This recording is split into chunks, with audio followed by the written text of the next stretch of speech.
Last software किस तरह हम इंस्टॉल कर सकते हैं, तो इंस्टॉलेशन आप लोगों ने कर लिया या नहीं किया? मुझे चैट पे आप लोग जवाब दें। इंस्टॉलेशन हो गई है?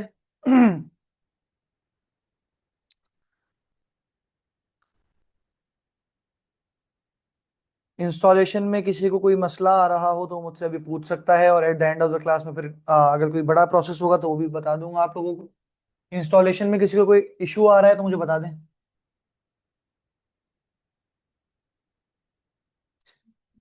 इलस्ट्रेटर एंड फोटोशॉप डन, ठीक है। दूसरा आप इसके बाद इन डिजाइन है वो भी कर लेगा ताकि आगे आपको इशू ना हो। इन डिजाइन में क्या मसले मसाइल आ रहे हैं मुझे जरा बताएं। इन डिजाइन की इंस्टॉलेशन में क्या मसले मसाइल पेश आ रहे हैं?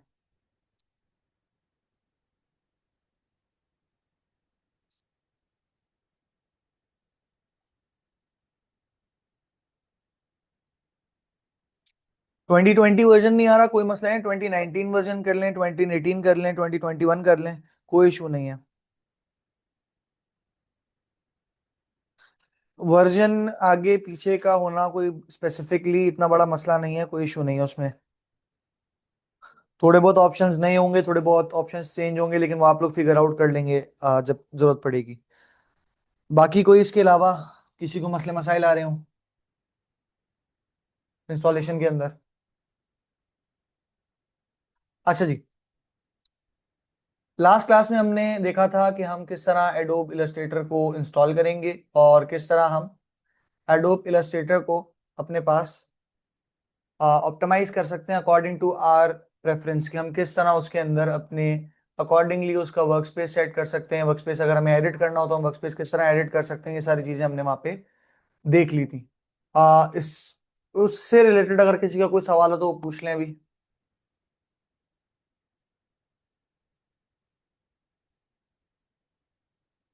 किसी का कोई इशू, कोई सवालात?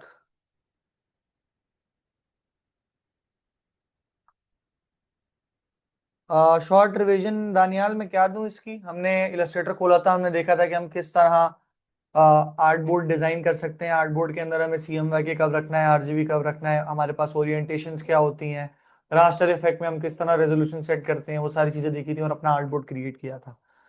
तो बाकी आपने अगर क्लास नहीं ली है तो आपकी फेसबुक कम्युनिटी जो क्लोज ग्रुप है उस पर आपकी वीडियो पूरी की पूरी मौजूद है, तो पूरी वीडियो देखना जरूरी है। एक रिवीजन से आपकी वो चीज अंडरस्टैंडिंग नहीं होगी जो हमारी पूरी एक क्लास के अंदर होती है।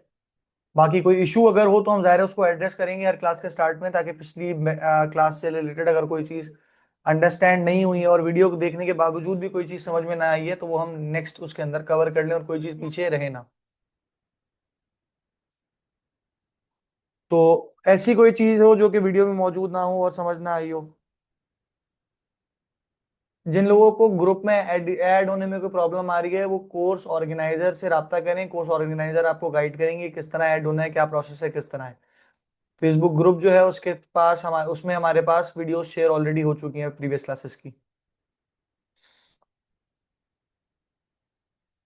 किसी का कोई इशू तो नहीं आ रहा ग्रुप में ऐड होने का? अगर कोई इशू आ रहा है तो वो ऑर्गेनाइजर से राब्ता कर लें। किसी ने क्लास नहीं ली तो उसको पूरी जाहिर है पूरी क्लास प्रीवियस देखनी पड़ेगी, तो वो वहां पे मौजूद है। अभी नहीं करना, लास्ट क्लास में डाउनलोड करना था दानियाल। अब आज की क्लास के लिए चाहिए होगा बट आप वो क्लास के बाद डाउनलोड कर लेगा, साथ साथ नहीं करना। जो चीज मैं आपको लेक्चर में बता रहा हूँ लेक्चर के बाद आपने उसको रिपीट करना है, अपने पास सारी चीजें लिखनी है लाजमी तौर पे। मैं जितनी चीजें बता रहा हूँ तो जितने भी स्टूडेंट्स यहाँ मौजूद हैं अपने पास लाजमी तौर पर नोट पैड या कोई कॉपी रखा करें जिसके ऊपर आप सारी चीजें नोट डाउन करते रहें, क्योंकि ये सॉफ्टवेयर ऐसे हैं इनमें चीजें आप भूल जाएंगे, फिर वो चीज आपको बाद में उस पॉइंट को ढूंढना बड़ा मुश्किल हो जाएगा। इसलिए मेक श्योर करें कि जो भी चीज मैं बता रहा हूँ मैं स्पेशली आप लोगों को चीजें बताता रहूंगा, कौन सी चीज आपने नोट डाउन करनी है तो वो चीजें आप लाजमी तौर पर नोट डाउन कर लेगा। ठीक है? अच्छा जी। क्लियर है यहां तक? यहां तक चीजें सबको क्लियर है?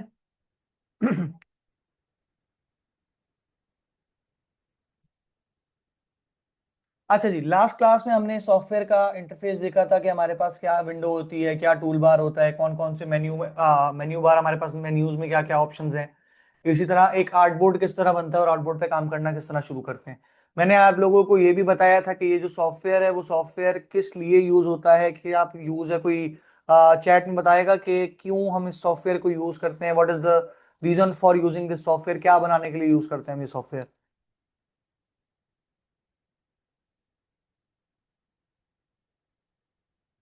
ये सॉफ्टवेयर हम क्यों यूज करते हैं, कोई चैट में बताएगा, जल्दी से बताएं ताकि हम आगे वो कर सकें।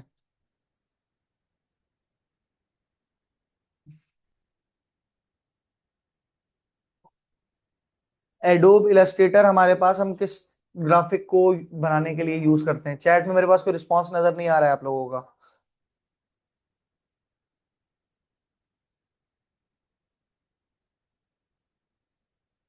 एडिटिंग करने के लिए हमारे पास मल्टीपल सॉफ्टवेयर हैं, बट हम इलस्ट्रेटर को यूज करते हैं हमारे पास स्पेसिफिकली वेक्टर डिजाइन के लिए। वेक्टर के लिए हमारे पास इलस्ट्रेटर यूज हो रहा होता है, और रास्टर के लिए हम इलस्ट्रेटर को यूज नहीं करते, ये बात आप हमेशा याद रखेगा। लोगो डिजाइनिंग, बैनर डिजाइनिंग, ये सारी चीजें, ये स्पेसिफिक कोई ऐसा चीज नहीं है। बेसिक चीज ये है कि हम जब भी इलस्ट्रेटर को यूज करेंगे, हम इलस्ट्रेटर को यूज करेंगे वेक्टर डिजाइनिंग के लिए। क्लियर है ये चीज। बैनर वगैरह के लिए फोटोशॉप भी यूज होता है, मल्टीपल सॉफ्टवेयर यूज होते हैं, इलस्ट्रेटर लाजमी नहीं है कि उनके लिए इलस्ट्रेटर ही यूज करें।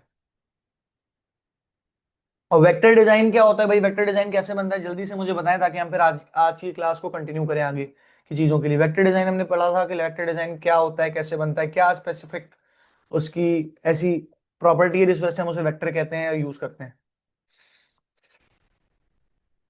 एग्जैक्टली exactly, कोमल ने और उसरा ने सही जवाब दिया है कि हमारे पास जो वेक्टर डिजाइन है वो ऐसा डिजाइन होता है ग्राफिक के अंदर जो किससे बना होता है, किसी भी शेप से बना होता है। तो आज की क्लास हम इसी बात से शुरू करेंगे कि बेसिकली शेप क्या होते हैं। शेप के ऊपर ही हमारी ओवरऑल पूरी क्लास है कि हम शेप्स किस तरह बनाते हैं, शेप के अंदर क्या क्या चीजें हैं, शेप के कौन कौन सी टाइप्स हमारे पास हैं, जो आज की क्लास में हमने डिस्कस करना है कि हम किस किस तरह के शेप्स हो सकते हैं, कौन कौन से शेप होते हैं, शेप के अंदर क्या चीज है, शेप किससे बनता है, शेप कैसे बनता है, शेप कैसे एडिट होता है, मैनिपुलेट कैसे होता है। तो ओवरऑल इस चीज के ऊपर है। तो बेसिकली अगर मैं इलस्ट्रेटर की बात करूं तो इलस्ट्रेटर में लेफ्ट साइड में मेरे पास आप लोगों को दिख रहा होगा कि मेरा टूल बार आ रहा है, और इस टूल बार में मेरे पास मेनली शेप्स के लिए दो ऑप्शन मौजूद हैं। पहली बात तो आपके पास यहाँ पे रेक्टेंगल बना हुआ आ रहा होगा, ये टाइप के टेक्स्ट के टी के नीचे रेक्टेंगल टूल होगा। इस पे जब आप राइट क्लिक करते हैं तो आपके पास मल्टीपल टूल्स ओपन हो जाते हैं। ये डिफॉल्ट शेप्स हैं जो कि इलस्ट्रेटर ऑफर करता है।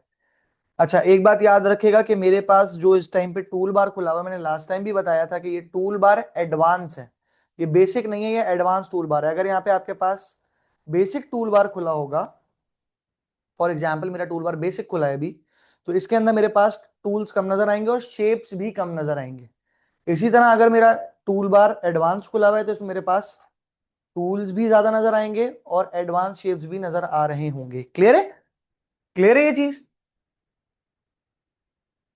ये चीज क्लियर है। मेरी आवाज सब लोगों को क्लियर आ रही है।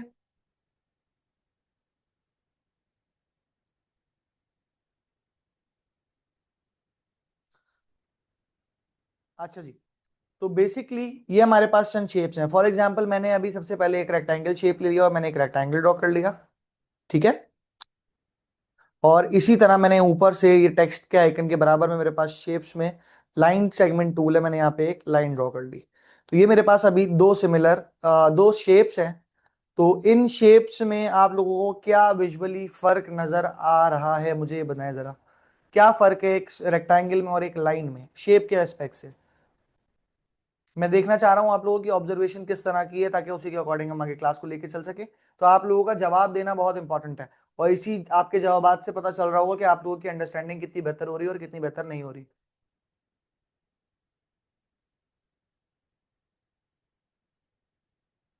तो मुझे बताएंगे, यहाँ पे मैंने एक लाइन बनाई है और एक रेक्टेंगल बनाए हैं, दोनों में क्या ऐसा डिफरेंस है जो इनको अलग अलग शेप्स बनाता है।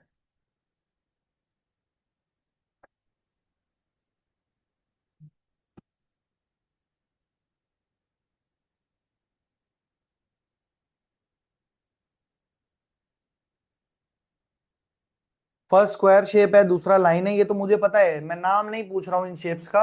मैं आप लोगों से ये सवाल पूछ रहा हूँ कि इन दोनों शेप्स में क्या चीज ऐसी डिफरेंस है जो दोनों को अलग बना रही है। एजेस, क्या फर्क है एजेस के अंदर।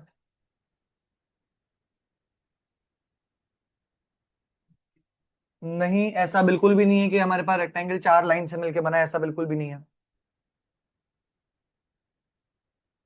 रेक्टेंगल में भी एक लाइन है और मेरे पास नीचे जो मेरे पास लाइन मौजूद है उसमें भी एक ही लाइन है, दो अलग अलग शेप, इसमें ये फर्क नहीं है। स्क्वायर में पॉइंट एजेस है। अच्छा जी। और नहीं, अभी तक आप लोगों ने जवाब दिए हैं उससे मैं सेटिस्फाई नहीं हूँ। रेक्टेंगल में लेंथ प्लस विड्थ होती है। अच्छा, और आप लोग एक चीज नोट नहीं कर रहे हैं, एक चीज मिस कर रहे हैं, गौर से देखें इन शेप्स को।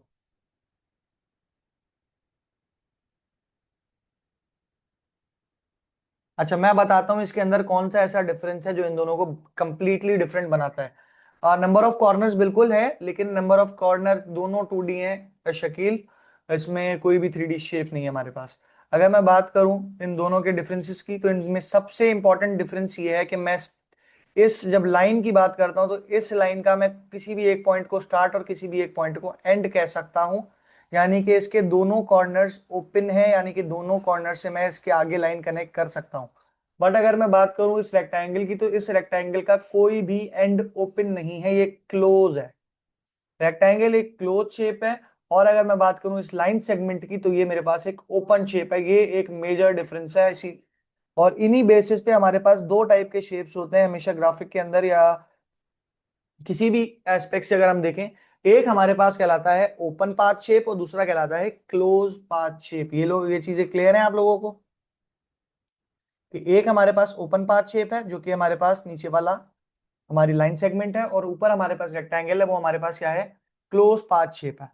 ये चीज क्लियर है आप लोगों को सबको? अच्छा जी, तो हमारे पास दो तरीके के शेप्स होते हैं, एक होता है ओपन पाथ और एक होता है क्लोज पाथ। ऐसा शेप जिसके कॉर्नर्स ओपन हो वो हमारा ओपन पाथ शेप कहलाता है, और ऐसा शेप जिसके अंदर हमारे पास कॉर्नर क्लोज ना हो, यानी कि कॉर्नर हमारे पास ओपन ना हो, वो हमारे पास क्लोज पाथ शेप कहलाता है। ठीक है। तो जब भी हम डिजाइन कर रहे होते हैं, कोई चीज कर रहे होते हैं, हमें ये चीज मेक श्योर करनी होती है कि हमें ओपन पाथ शेप बनाना है या क्लोज पाथ शेप बनाना है। उनकी अलग अलग रिक्वायरमेंट्स पे हम अलग अलग टाइप के शेप्स ड्रॉ कर रहे होते हैं। अच्छा जी। सेकंड चीज अगर मैं बात करूं आज की क्लास के अंदर, सबसे पहले तो हमने जिस चीज पे काम करना है वो है क्लोज पाथ शेप्स। सेकेंडली, अब जो हमारे सामने शेप बना हुआ है ये स्क्वायर है, ये स्ट्रेट लाइन से बना हुआ है। ये किससे बना हुआ है? स्ट्रेट लाइन से। इसके अंदर कोई भी कर्व मौजूद नहीं है। तो मेनली आज हमने जिस चीज पे काम करना है उसके अंदर मेनली कर्व, बहुत ज्यादा हम कर्व क्रिएट नहीं करेंगे, हम स्ट्रेट लाइंस के ऊपर काम कर रहे होंगे। क्लियर है यहां तक? यहां तक चीजें क्लियर है? यहां तक चीजें क्लियर है सब लोगों को?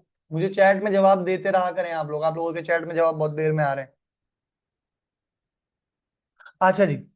तो अब अगर मैं बात करूं बेसिक शेप्स की जो कि इलस्ट्रेटर के अंदर ऑलरेडी मौजूद हैं, तो इसके अंदर मेरे पास यहाँ पे 6 शेप्स आ रहे हैं। सबसे पहला रेक्टेंगल टूल है जो कि रेक्टेंगल शेप बनाता है। दूसरा राउंडेड रेक्टेंगल है, ऐसा रेक्टेंगल जिसके कॉर्नर्स राउंडेड हो, वो राउंडेड रेक्टेंगल टूल से बनेगा। उसके बाद इलिप्स है, यानी कि सर्कुलर शेप। मैंने सर्कुलर बोला है, सर्किल नहीं बोला है, इसमें थोड़ा सा डिफरेंस है। चौथा जो हमारे पास है पॉलीगॉन है, जो कि हमारे पास मल्टीपल साइड्स वाला शेप बनाता है। उसके बाद स्टार टूल है, और उसके बाद फ्लेयर टूल है। आज की क्लास में हमने फ्लेयर टूल छोड़ के बाकी इन पांचों टूल्स को यूज भी करना है और देखना है कि इनकी सिग्निफिकेंस से हम क्या क्या चीजें बना सकते हैं। ठीक है। अच्छा, एक बात याद रखिएगा, ये जो शेप्स टूल है ये अपने पास, मैंने आपको बोला था कि कोई नहीं कोई चीज रखिएगा नोट डाउन करने के लिए। ये बात याद रखें, शेप टूल का सिर्फ एक काम है, और वो काम है कि शेप टूल सिर्फ और सिर्फ क्या करेगा, अपने पास ये चीज नोट डाउन करने के, शेप टूल क्या करेगा, सिर्फ एक काम है उसका, क्रिएट न्यू शेप्स। उसका सिर्फ एक काम है हमारे पास कि वो ये क्या करेगा, हमारे पास एक नया शेप क्रिएट करेगा। शेप टूल्स हमारे पास मल्टीपल है। फॉर एग्जांपल सबसे पहले हमारे पास है rectangle shape to rectangle tool. उसके बाद है हमारे पास राउंडेड रेक्टेंगल। उसके बाद तीसरा मेरे पास है इलिप्स। चौथा मेरे पास है पॉलीगॉन। ठीक है। और पांचवा मेरे पास है स्टार। यहां तक क्लियर है चीजें? ये मैंने किसी वजह से यहां पे लिखा है। क्लियर है यहां तक? अच्छा जी। इसी के साथ अब इस बेस पे आ जाएंगे, शेप्स के जो नाम हैं वो नाम किस चीज से डिसाइड होते हैं। फॉर एग्जाम्पल एक शेप मेरे पास ट्राइंगल है और एक शेप मेरे पास स्क्वायर है या रेक्टेंगल है, तो इन दोनों में क्या फर्क है, किन बेसिस पे इनके नाम अलग अलग डिसाइड हुए हैं? एक ट्राइंगल और एक स्क्वायर में क्या फर्क होता है?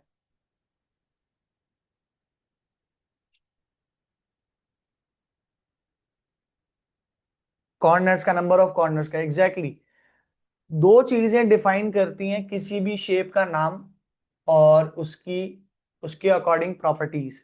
फॉर एग्जाम्पल, जब मैं बात करता हूं ट्राइंगल की, तो ट्राइंगल का नाम लेते ही मुझे पता होता है कि ये जो शेप होगा इसके 3 कॉर्नर्स होंगे। इसी तरह जब मैं बात करता हूं रेक्टेंगल की, तो मुझे पता होगा कि इसके 4 कॉर्नर्स होंगे। इसी तरह जब मैं बात करता हूं पेंटागन की, तो इसका मुझे पता होगा कि इसके 5 कॉर्नर्स होंगे। तो शेप के अंदर हमेशा ये बात याद रखेगा कि एक चीज जो मैटर करती है कि उसके कितने कॉर्नर्स होंगे, ठीक है।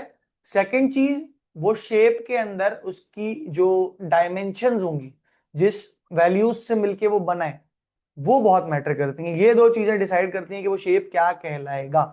क्लियर है ये चीज? तो अगर मैं बात करूं फॉर एग्जाम्पल, ये मेरे पास एक स्क्वायर मौजूद है।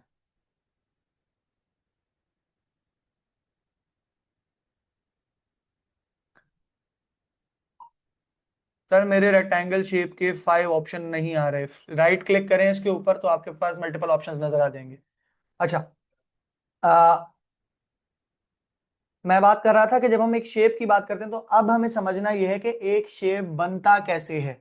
ग्राफिक के एस्पेक्ट से एक शेप के अंदर क्या क्या चीज मौजूद होती है जिससे वो शेप बन रहा होता है।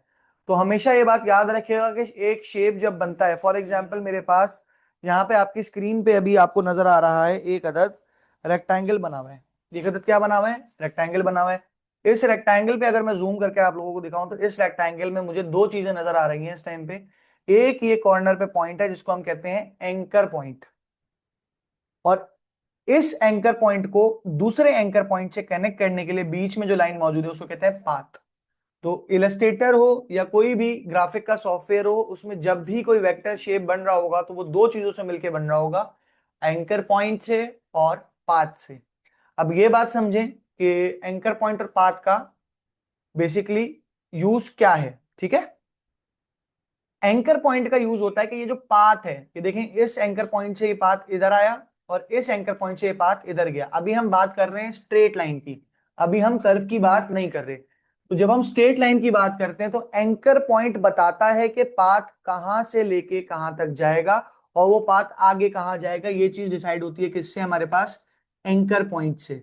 कोई भी शेप डिफाइन इस बात से होता है बनते हुए कि उसके अंदर नंबर ऑफ एंकर पॉइंट कितने हैं। क्लियर है ये चीज?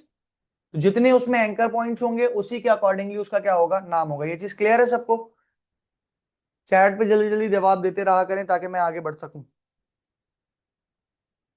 अच्छा जी, तो अब ये मेरे पास एक रेक्टेंगल है, तो इस रेक्टेंगल के अंदर मेरे पास क्या है? इस रेक्टेंगल में मेरे पास 4 अदद एंकर पॉइंट मौजूद हैं। अब एंकर पॉइंट 4 क्यों है? क्योंकि मुझे 4 कॉर्नर्स देने थे और उन 4 कॉर्नर्स को आपस में कनेक्ट करने के लिए मेरे पास क्या मौजूद है? पाथ मौजूद है।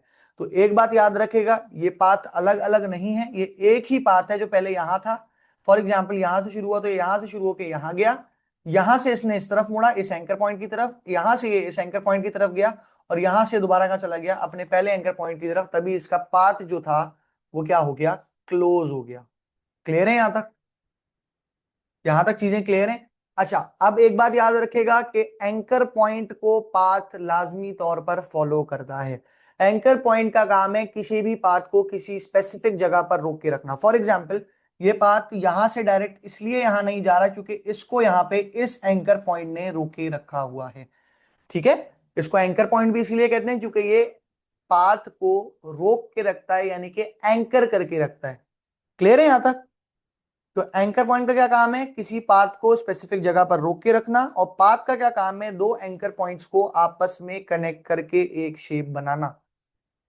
अगर पाथ किसी पॉइंट पे क्लोज नहीं है, ओपन है, तो वो शेप कहलाएगा ओपन पाथ शेप। और अगर उसके अंदर ओपन नहीं है कोई भी एंड, स्टार्ट जहां से हुआ था वहीं जाके पाथ दोबारा मिल जाता है, तो वो कहलाता है हमारे पास क्लोज पाथ शेप, यानी कि उसके अंदर मैं आगे पाथ को कहीं और कनेक्ट नहीं कर सकता। ये चीज क्लियर है आप लोगों को? ये चीज क्लियर है सब लोगों को? अच्छा जी, अब इसके बाद आप लोगों ने जो चीज समझनी है, अब हमारे पास मल्टीपल शेप्स मौजूद हैं, ठीक है। तो अब अगर मैं बात करूं इस रेक्टेंगल को बनाने के लिए, कोई भी मुझे रेक्टेंगल बनाना है तो मुझे क्या चीज मालूम होनी चाहिए किसी भी एक परफेक्ट रेक्टेंगल बनाने के लिए? कि भाई मुझे किसी ने बोला कि मुझे एक परफेक्ट रेक्टेंगल बना के दो, तो मैं उस परफेक्ट रेक्टेंगल के लिए उससे मुझे दो चीजें चाहिए। इसी तरह जब भी हम किसी सॉफ्टवेयर से कोई काम कराते हैं तो कंप्यूटर चलता है इनपुट से, तो मुझे देखना ये पड़ेगा कि मुझे इनपुट पे क्या चीज चाहिए। तो एक रेक्टेंगल बनाने के लिए मुझे क्या चीजें मालूम होना जरूरी है उस रेक्टेंगल की, जल्दी से चैट पे जवाब दें।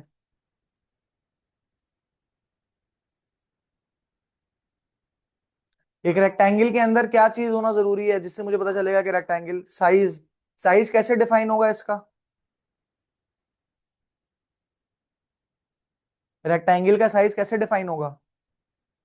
एंकर पॉइंट के नंबर्स, रेक्टेंगल के अंदर एंकर पॉइंट के नंबर चार ही होंगे, चार कॉर्नर्स ही होते हैं, वो सेम रहेगा।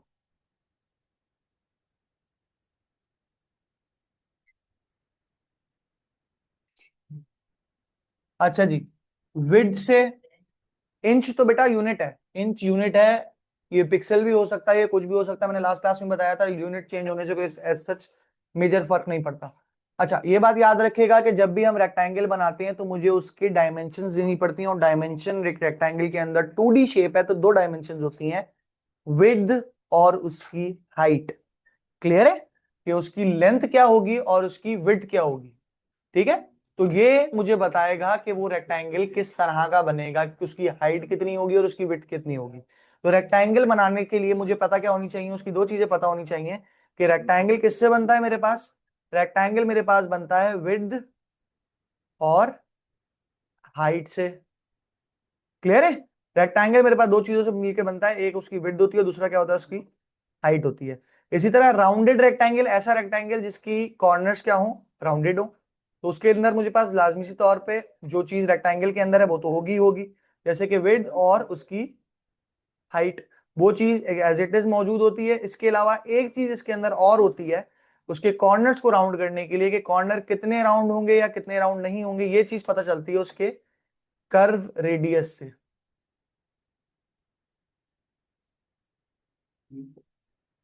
दूसरी चीज जो मुझे पता होनी चाहिए कि उसका कर्व रेडियस क्या है, जितना कर्व रेडियस ज्यादा होगा उतनी उसके कॉर्नर कर्व होंगे, और जितना कर्व रेडियस कम होगा उतने उसके कॉर्नर कम कर्व होंगे।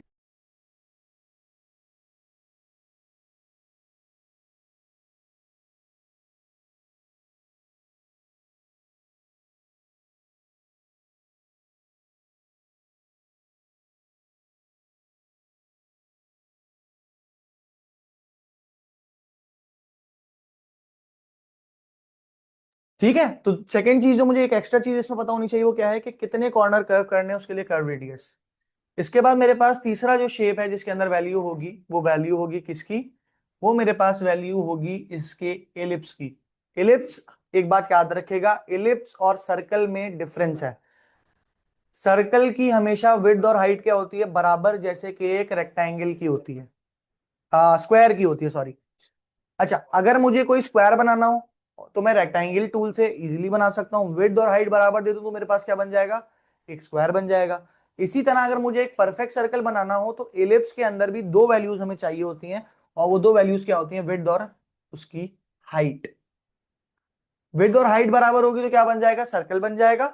और अगर विड्थ और हाइट का कोई रेशियो बराबर ना हो तो मेरे पास ओवल बन जाएगा। तो ये बात याद रखिएगा, एलिप्स से ओवल भी बनता है और एलिप्स से सर्कल भी बनता है। तो दोनों चीजें मैं एक ही टूल को यूज करके बना सकता हूं, based on their width and height. यहां तक चीजें क्लियर है? यहां तक चीजें क्लियर है सबको? अच्छा जी, इसके बाद मेरे पास पॉलीगॉन है। पॉलीगॉन में हमेशा याद रखिएगा, पोली का मतलब होता है मैनी। पोली का मतलब क्या होता है, मैनी। ऐसा शेप जिसके अंदर मल्टीपल साइड्स हो क्या कहलाता है, पॉलीगॉन। पॉलीगॉन अनलाइक, जिस तरह हमने बात की कि जिस तरह हमने बात की कि इलिप्स, इलिप्स की तरह नहीं बनता। पॉलीगॉन हमारे पास बनता है किसकी तरह, पॉलीगॉन हमारे पास बनता है सर्कल की तरह, यानी कि उसके जितने भी कॉर्नर्स होंगे उनका सेंटर से जो डिस्टेंस होगा, रेडियस पता है ना आप लोगों को क्या होता है, रेडियस पता है ना आप लोगों को किसे कहते हैं, रेडियस कहते हैं कि सेंटर से कॉर्नर का जो डिस्टेंस होता है वो रेडियस होता है। तो पॉलीगॉन हमारे पास विड्थ और हाइट से नहीं बनता, बल्कि किससे बनता है, रेडियस से, कि उसका सेंटर से लेके कॉर्नर तक का डिस्टेंस कितना होगा। सेकंड चीज, ये पॉलीगॉन है, पॉली का मतलब मैनी, तो मैं सेट कर सकता हूं कि इसके अंदर कितनी नंबर ऑफ साइड्स होंगी। ठीक है, अभी हम इसको थोड़ा सा पीरियोडिक वे में देख रहे हैं, फिर हम इसको सॉफ्टवेयर पे बना के भी देखेंगे, तो आप लोगों को ये चीज क्लियर हो जाएगी जो बात मैं कर रहा हूं। यहां तक चीजें क्लियर है? रेक्टेंगल विड्थ और हाइट से बनता है, यानी कि मैं उसकी चौड़ाई और उसकी ऊंचाई डाल सकता हूं ताकि मेरे पास रेक्टेंगल दिख जाए। इसी तरह राउंडेड रेक्टेंगल में चौड़ाई, उसकी हाइट और उसके कॉर्नर कितने गोल होते हैं, ये तीन चीजें मैं उसको बताऊंगा। इलिप्स के अंदर उसकी हाइट और उसकी चौड़ाई बताऊंगा। पॉलीगॉन के अंदर कितनी उसका सेंटर से कॉर्नर तक का डिस्टेंस होगा वो, और कितनी उसमें नंबर ऑफ साइड होंगी वो, ये दो चीज मैं उसमें इनपुट करता हूँ। क्लियर है? इसी तरह मेरे पास स्टार टूल है। पॉलीगॉन में मल्टीपल साइड्स का बना सकता हूं। अगर मेरा कोई पॉलीगॉन 3 साइड का है तो उसको हम कहते हैं ट्राइगॉन, या फिर ट्राइएंगल भी कहा जाता है। ट्राइएंगल हमारे पास पॉलीगॉन का ही एक शेप है जिसकी 3 साइडें होती हैं, ठीक है। 4 साइडें होंगी तो वो स्क्वायर होगा, 5 साइडें होंगी तो पेंटागन होगा, 6 साइडें होंगी तो हेक्सागन होगा, 7 साइडें होंगी तो हेप्टागन होगा, 8 साइडें होंगी तो ऑक्टागन होगा। बेसिकली पॉलीगॉन ये सारे शेप्स बना सकता है itself on the basis of its number of sides मैंने कितनी सिलेक्ट की हुई है। क्लियर है? अच्छा जी, जब हम स्टार की बात करते हैं तो स्टार में भी यही चीज है। स्टार में बस फर्क क्या है, स्टार और जो हमारे पास पॉलीगॉन है उसमें डिफरेंस है। स्टार और पॉलीगॉन में डिफरेंस क्या है मेरे पास? स्टार और पॉलीगॉन में मेजरली ये डिफरेंस है कि स्टार के अंदर भी रेडियस होता है, बट स्टार में दो रेडियस होते हैं। एक होता है मेरे पास इनर रेडियस और दूसरा होता है मेरे पास आउटर रेडियस। क्लियर है?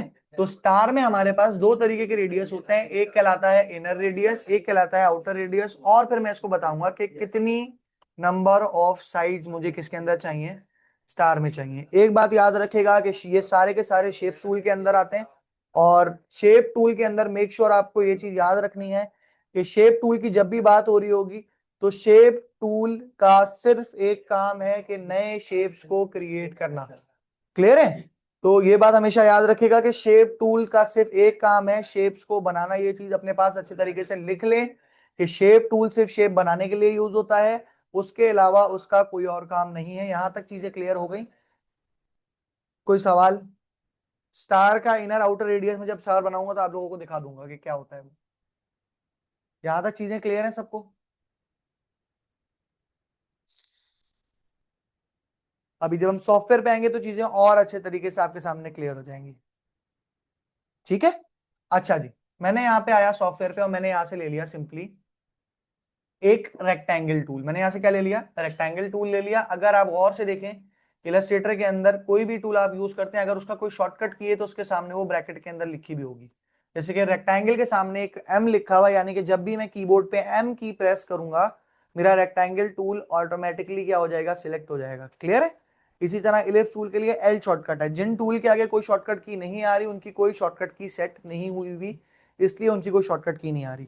क्लियर है? यहां तक मैंने रेक्टेंगल टूल लिया। अच्छा, रेक्टेंगल टूल से रेक्टेंगल टूल से रेक्टेंगल बनाने के सिंपली दो तरीके हैं। एक तरीका सिंपल क्या है मेरे पास कि मैं सिंपली स्क्रीन पे आके एक क्लिक कर दूं। ठीक है? जैसे ही मैं स्क्रीन पे आके एक क्लिक करता हूं मेरे सामने आप देखें एक रेक्टेंगल का डायलॉग बॉक्स खुल गया, और इस डायलॉग बॉक्स में मुझसे दो चीजें मांग रहा है, विड्थ और हाइट। यानी कि मेरा रेक्टेंगल किन दो चीजों से मिलकर बनता है, विड्थ और हाइट। मैं उसको विड्थ और हाइट बता देता हूँ, वो मुझे उसके अकॉर्डिंगली क्या बना के देता है, रेक्टेंगल। फॉर एग्जाम्पल मुझे एक, अच्छा यहाँ पे ये px लिखा हुआ है, px का मतलब पिक्सल है। मैंने एक 70 पिक्सल बाय 30 पिक्सल का रेक्टेंगल बनाना है तो मैंने इसको वैल्यू दी, और इसने मुझे 70 बाय 30 पिक्सल का एक रेक्टेंगल बना के यहाँ पे दे दिया। क्लियर है यहाँ तक? इसी तरह मुझे किसी और स्पेसिफिक साइज का देना होगा तो मैं रेक्टेंगल टूल लूंगा, सिंपली यहाँ पे क्लिक करूंगा, जिस भी साइज का मुझे चाहिए मैं उसको साइज एंटर करूंगा, वो बना देगा। ये तो एक सिंपल तरीका हो गया किसी भी शेप टूल से बनाने का। क्लियर है यहाँ तक? यहाँ तक चीजें क्लियर हो गई? अच्छा जी, एक और तरीका होता है बनाने का, और वो तरीका क्या है? अच्छा, मैं साथ साथ आप लोगों को शॉर्टकट कीज भी बता रहा हूँ। तो शॉर्टकट कीज भी मैं यहाँ पे इस डॉक्यूमेंट में लिख रहा हूँ साथ साथ।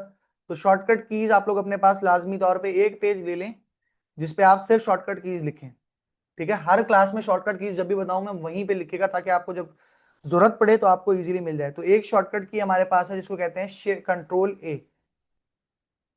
कंट्रोल के साथ जब आप ए दबाएंगे ना, कंट्रोल प्लस ए मैंने इसलिए लिखा है जो ये कंट्रोल के साथ ए दबाना है। कंट्रोल के साथ जब आप ए दबाएंगे तो क्या होगा, आपके जितनी भी चीजें सिलेक्ट कर लेगा, जितनी भी आपके आर्टबोर्ड के ऊपर चीजें, सारी चीजें क्या हो जाएंगी, एक साथ सिलेक्ट हो जाएंगी। तो शॉर्टकट है किसका, सिलेक्ट ऑल का। क्लियर है? तो मैं सिंपली सिलेक्ट ऑल करने के लिए कंट्रोल ए दबा सकता हूँ। इसी तरह हमारे पास एक कीबोर्ड पे की होती है, इसका नाम है बैक स्पेस, ये एंटर के ऊपर होती है। ये यूज होती है डिलीट करने के लिए, जो भी चीज मैंने सिलेक्ट की होगी वो क्या हो जाएगी, डिलीट हो जाएगी। तो मैंने अभी अपना आर्ट बोर्ड जो है खाली करना है, तो इसलिए मैं सिंपली क्या कर रहा हूँ, कंट्रोल ए प्रेस कर रहा हूँ और बैक स्पेस से डिलीट कर रहा हूँ, ठीक है, ताकि आप लोगों को आराम से चीजें समझ आ सके। मैंने सिंपली अपना आर्ट बोर्ड ले लिया, मैंने यहाँ से रेक्टेंगल टूल लिया। एक तरीका क्या था मेरे पास रेक्टेंगल बनाने का, कि मैं सिंपली क्लिक करूं और वैल्यू एंटर कर दूं। दूसरा तरीका यह है कि मैं क्लिक करके माउस को होल्ड कर लूं। मैंने अभी माउस का जो क्लिक है अपना वो दबा के रखा हुआ है, वो छोड़ा नहीं है। जैसे ही मैं छोड़ूंगा मेरे पास ये डायलॉग बॉक्स आ जाएगा। अगर मैं इसको दबा के रखता हूं और माउस को मूव करता हूं, तो अब देखें एक ब्लू कलर का बॉक्स बना हुआ आ रहा है, जिसको मेरी माउस की मूवमेंट के हिसाब से जो शेप क्या कर रहा है, चेंज कर रहा है। ठीक है, ये मेरे पास क्या आ रहा है, एक अदद, आप देखें मेरे पास शेप बना हुआ आ रहा है, जो कि अभी बना नहीं है, ये मेरा प्रीव्यू है शेप का। ये देखें ब्लू कलर का इसलिए आ रहा है क्योंकि मैंने अभी तक क्लिक नहीं छोड़ा है। जैसे ही मैं क्लिक छोड़ूंगा ये शेप बन के रेडी हो जाएगा। अच्छा, एक बार शेप बन गया उसके बाद शेप टूल उसमें कोई चेंज नहीं कर सकता, तो मैं इसको बैकस्पेस से डिलीट कर रहा हूं। ठीक है, मैं सिंपली क्या कर रहा हूं, मैं सिंपली यहां से रेक्टेंगल टूल ले रहा हूं, क्लिक करके मैंने माउस के क्लिक को होल्ड किया, यानी कि दबा के रखा हुआ है, और साथ साथ एक शेप बना रहा हूं। अच्छा, शेप बनाते हुए एक इशू अक्सर आता है, देखें अब मैंने इसको बिल्कुल सेंटर में रख दिया, इसके डायगोनल लाइन आ रही है इसके बीच में एक पिंक कलर की। ठीक है,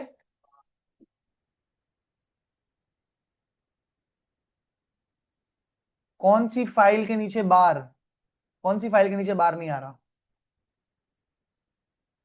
मुनीजा कौन सी फाइल के नीचे बार नहीं आ रहा, सवाल प्रॉपर लिखा करें ताकि समझ में आ सके।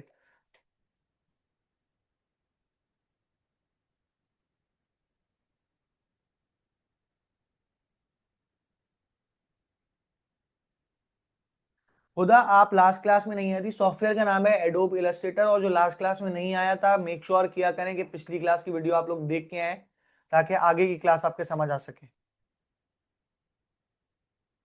फाइल एडिट वाले के जो नीचे है, फाइल एडिट का है, तो मैंने को बताई नहीं कोई चीज इस तरह की। किस चीज के बारे में कह रहे हैं आप लोग।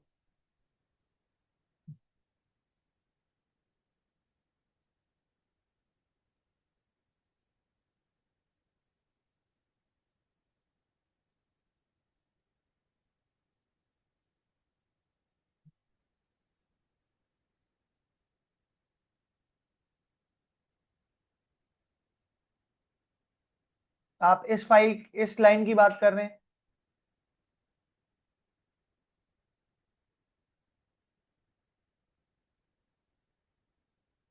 मैंने लास्ट टाइम इसका नाम बताया था, कंट्रोल बार कहलाता है इसका। कंट्रोल बार की बात कर रहे हैं आप लोग। कंट्रोल बार अगर नहीं आ रहा तो मैंने लास्ट क्लास में बताया था कि कंट्रोल बार विंडोज के मेन्यू से जाके आप ऑन या ऑफ कर सकते हैं। ठीक है, मैं ये लास्ट क्लास में ये चीज बता चुका हूं, तो लास्ट क्लास को आप लोग प्रैक्टिस करके आया करें, ताकि आइंदा के लिए आपको चीजें मुश्किल ना लगे। अच्छा जी, मैं बात कर रहा था किसकी, रेक्टेंगल टूल की। रेक्टेंगल टूल को बनाने के सिंपल दो तरीके हैं। एक तरीका, मैं सिंपली अपनी सीन पे जाके कहीं भी क्लिक कर दूं, मेरे पास रेक्टेंगल का डायलॉग बॉक्स आ जाएगा। ठीक है, मैं सिंपली इसको यूज करके एक रेक्टेंगल ड्रॉ कर सकता हूँ। दूसरा तरीका यह है कि मैं माउस के क्लिक को होल्ड करूं और अपने अकॉर्डिंगली शेप बना लूं। अच्छा, जब मैं शेप को बिल्कुल बराबर स्क्वायर बनाना चाहता हूं, तो देखें मैं यहाँ पे माउस रख रहा हूं तो बीच में एक पर्पल कलर की गाइड आ रही है, ये स्मार्ट गाइड कहलाती है, ये कहलाती है स्मार्ट गाइड। ये मुझे बता रही है कि मेरा शेप क्या बन रहा है, परफेक्टली स्क्वायर बन रहा है। अच्छा, मेरे हाथ में अभी प्रैक्टिस मेरी अच्छी है, तो इसलिए अब मैं इस स्क्वायर को बड़े आराम से बना भी पा रहा हूँ और इसको रोक के भी रख पा रहा हूँ। आप लोगों को ये बनाने में शुरू में डिफिकल्टी होगी, आपका माउस पे वो कंट्रोल नहीं होगा, तो इसके लिए एक शॉर्टकट तरीका है जिसके थ्रू आप कभी भी आपका स्क्वायर खराब नहीं होगा। फॉर एग्जाम्पल, ये रेक्टेंगल नहीं बनेगा। तो जब आप शिफ्ट के साथ कभी भी शेप बनाएंगे तो उसकी ओरिएंटेशन हमेशा लॉक हो जाएगी, यानी कि मैं कुछ भी कर लूं ये स्क्वायर हमेशा स्क्वायर ही बनेगा, ये कभी भी रेक्टेंगल नहीं बन सकता अगर मैंने शिफ्ट क्या किया हुआ है, प्रेस किया हुआ है। ठीक है, क्लियर है ये चीज। इस्माइल, आपके नेट का इश्यू है जिस वजह से आपके पास स्क्रीन शो नहीं हो रही है। ठीक है, क्लियर है ये चीज। जिन लोगों को लास्ट क्लास की चीज नहीं याद या उन्होंने लास्ट क्लास नहीं ली थी, काइंडली वो लोग उसकी वीडियो देख लें। अगर मैं लास्ट क्लास की चीजें पूरी पूरी यहाँ पे रिपीट करूंगा तो फिर आज की क्लास कैसे करूंगा। यहां तक चीजें क्लियर हो गई। अच्छा जी, तो दो तरीके हैं मेरे पास, एक सिंपली कि हैंड हेल्ड बना लूं, हाथ यूज करके बना लूं, और अगर मुझे स्क्वायर बनाना है तो मैं शिफ्ट को यूज कर सकता हूँ, ये हमेशा स्क्वायर बनेगा।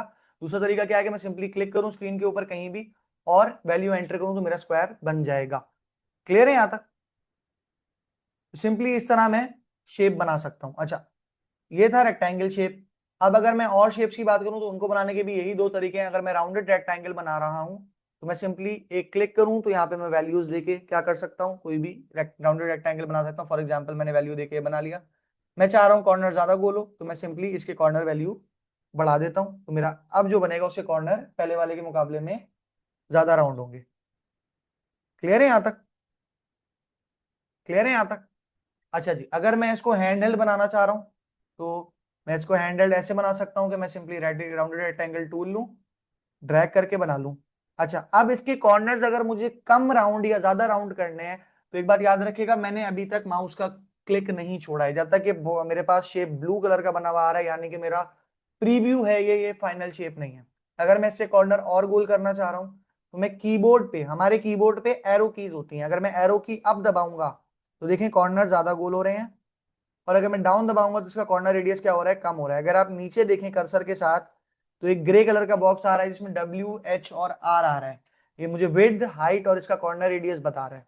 तो मैं यहाँ से कॉर्नर रेडियस बढ़ाऊं तो बढ़ भी रहा है और इसी तरह कम करूं तो कम भी हो रहा है। इस तरह मैं राउंडेड रेक्टेंगल को बनाते हुए उसका कॉर्नर रेडियस बढ़ा भी सकता हूं और कम भी कर सकता हूं। Is that clear.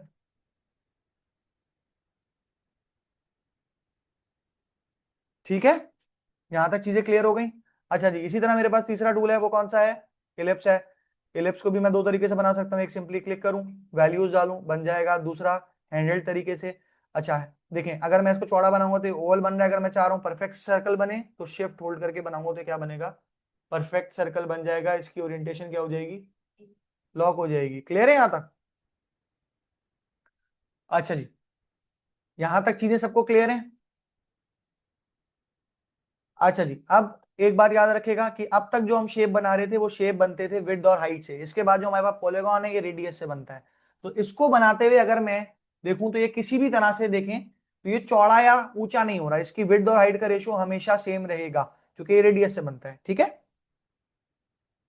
क्लियर है ये चीज। तो ऐसे शेप को, जो शेप हमारे पास रेडियस से बनता है उसकी विड्थ और हाइट का रेशियो क्या होता है, हमारे पास सेम होता है, यानी कि एक होता है।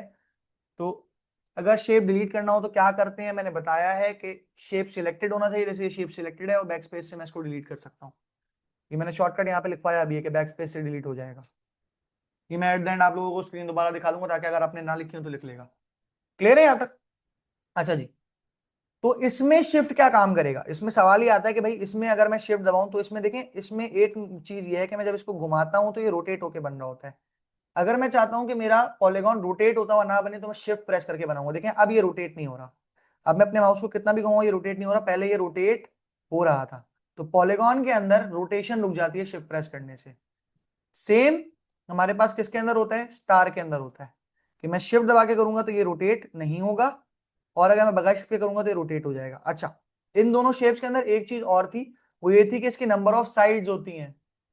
ठीक है, तो अगर मुझे इनकी नंबर ऑफ साइड कम या ज्यादा करनी है तो मैं एरो की से इसकी नंबर ऑफ साइड बढ़ा भी सकता हूं, मैं जितनी बढ़ाना चाहूं, और मैं इसकी नंबर ऑफ साइड्स कम भी कर सकता हूं, एज क्लोज टू 3।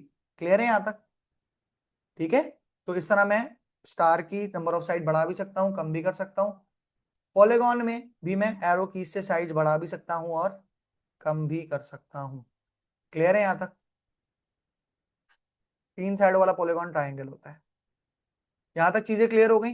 अच्छा, अब मैंने एक बात आपको बताई थी कि जो हमारे पास स्टार होता है इसमें दो रेडियस होते हैं, इसमें एक रेडियस नहीं होता, बल्कि इसमें कितने रेडियस होते हैं हमारे पास, दो। तो फॉर एग्जाम्पल ये मेरा सेंटर पॉइंट है, ये जो मेरे पास मैंने क्रॉस बनाया ये मेरा क्या है, सेंटर पॉइंट, और ये मेरे पास कॉर्नर्स हैं। एक सेकेंड, मैं एक पॉइंट सेंटर में बना रहा हूं इसके, तो ये मेरे पास क्या है, इसका सेंटर पॉइंट, और ये मेरे पास क्या है, एक पॉइंट, और ये मेरे पास क्या है, दूसरा पॉइंट। तो ये मेरे पास दो कॉर्नर्स हैं।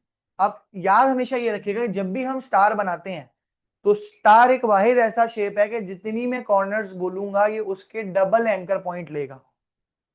अब ये जो स्टार आपके सामने बना हुआ है इसके अंदर कॉर्नर्स हमने कितने लिए हुए हैं, 5, लेकिन इसमें एंकर पॉइंट कितने हैं, 10। ये देखें, एक बाहर वाला, ठीक है, उसके बाद एक अंदर वाला, फिर एक बाहर वाला, फिर एक अंदर वाला, फिर एक बाहर वाला। इनको जब आप टोटल गिनेंगे तो ये 10 एंकर पॉइंट्स होंगे, ये 5 एंकर पॉइंट्स नहीं होंगे। अगर मैं बात करूं इनर रेडियस और आउटर रेडियस की, तो ये जो यहां से लेके यहां तक का डिस्टेंस है ये कहलाएगा मेरा इनर रेडियस, और यहां से लेके यहां तक का मेरा डिस्टेंस जो ये मेरा कहलाएगा आउटर रेडियस। इसलिए स्टार हमारा दो रेडियस से बनता है, सिंगल रेडियस से नहीं बनता। क्लियर है यहां तक सारी चीजें? अब समझ में आया इसमें दो रेडियस कौन से रेडियस की हम बात कर रहे थे? यहां तक चीजें क्लियर हो गई? अच्छा जी, यहां तक चीजें क्लियर हैं। अच्छा, अजानें हो रही है, नमाज का टाइम हो रहा है, तो हम 15 मिनट का नमाज ब्रेक लेते हैं और तकरीबन 7:10 7:12 तक हम इस क्लास को रिज्यूम करेंगे, और नमाज के बाद फिर आगे की हम चीजों को देखते हैं। यहाँ तक आपके समझ में आ गया कि किस तरह आप शेप टूल को यूज करके शेप्स ड्रॉ कर सकते हैं?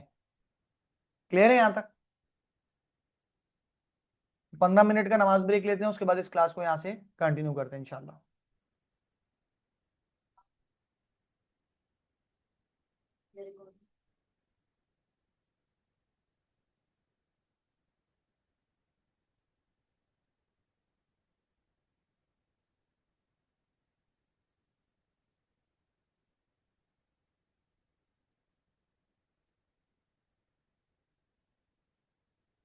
तो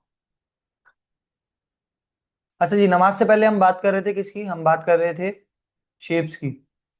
तो हमने देख लिया था बेसिकली हम शेप टूल को यूज करके किस तरह शेप्स को ड्रॉ कर सकते हैं। यहां तक चीजें क्लियर हो गई सबको? यहां तक चीजें सबको क्लियर हो गई? शेप्स डिलीट करने के लिए मैंने सब शेप्स को सिलेक्ट किया, बैक स्पेस से क्या कर दिया, डिलीट कर दिया, ठीक है। अच्छा जी, एक बार मैंने पहले भी आप लोगों को बताया था कि एक बार शेप बन जाए तो उसके बाद उस शेप के साथ आपका जो, एक बार शेप बन जाए तो उसके बाद शेप टूल का उस शेप पे कोई भी कंट्रोल नहीं होता। शेप टूल नया शेप बनाने के लिए यूज होता है, उससे हम कोई भी शेप एडिट नहीं कर सकते, ठीक है। तो जब हमें शेप को एडिट करना होता है तो ये बात याद रखेगा कि आप किसी भी सॉफ्टवेयर पे हो, किसी भी एग्जिस्टिंग चीज को चेंज करने के लिए आपको उसे सबसे पहले सिलेक्ट करना पड़ता है, ठीक है। तो सिलेक्शन के लिए हमारे पास शेप टूल यूज नहीं होता, ये बात आप हमेशा अच्छे तरीके से याद रखिएगा, नोट डाउन कर ले ये बात अपने पास, कि सिलेक्शन करने के लिए शेप टूल यूज नहीं होता। ये अच्छे तरीके से अपने पास नोट डाउन कर लेंगे बात।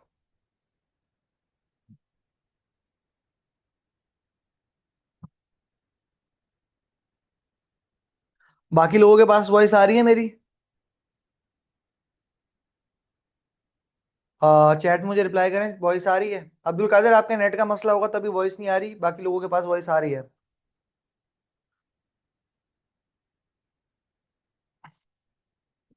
अच्छा जी, यहां तक चीजें क्लियर हो गई कि हम किस तरह शेप टूल को यूज करके, दो मेथड है शेप ड्रॉ करने के। पहला मेथड है सिंपली एक क्लिक करके वैल्यूज देके हम शेप बना लें। दूसरा तरीका है कि हम हैंड हेल्ड तरीके से शेप बना लें।